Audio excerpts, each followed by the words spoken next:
Any one of you who has moved from one job to another and tried to leave a memorandum and imagine that the next person will read it and know what you know, understands what I mean when I say knowledge and experience are inside and unique to the individual. As well, and this is critical, sociability. The things we do to be human beings to each other in this new distributed economy become the source of our ability to organize ourselves. For the first time, the most important inputs of the most advanced sectors in the most advanced economies are widely distributed in the population. And this is the condition I call the networked information economy. Critically, social action, the things we've always done with other people, ranging from stopping on the street and giving directions to a stranger, to spending time with friends, gossiping and thinking about our problems, moves from being important socially but peripheral economically to being at the core of the economy as well.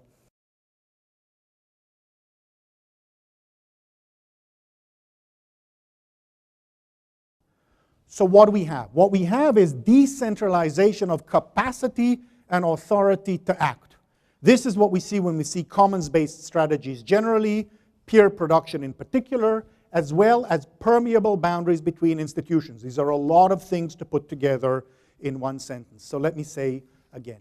Commons-based strategies are like free software or like Wikipedia. I produce something, but I don't keep it to myself. I share it within a property system that says, here, you can use it, and often on condition that I can also use your innovations. Because we constantly face a changing world, we have to learn. It's not about achieving a stable efficiency, it's about constant learning and innovation, and I can't hire all the people who can learn. So I need to create a context in which we all share what we know, keeping enough ability to ourselves in services, in equipment, in whatever twist of creativity makes us unique, but nonetheless, we learn together.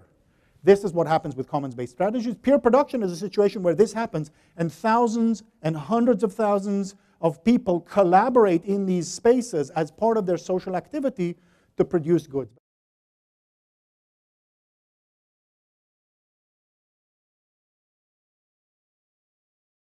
Human creativity in loosely coupled systems move to the core at the expense of more controlled production, which requires us to understand part of the problem as how to build human systems designed for cooperation. They require cooperation. They require capturing ideas like empathy and solidarity and what makes people work together. It requires that we no longer think purely of self-interest, but also of people motivated by doing what they see as right and fair and normal. It requires that we implement social dynamics as part of the story, all interacting with what's expedient for people. So the rise of the social is the critical long-term shift. We're seeing the emergence of new models of market, culture, state, society relations. In the context of radical uncertainty, continuous rapid change, we are seeing a drive to a shift from control and efficiency to learning and adaptation as the core capabilities. And this is implemented in these new approaches to cooperation.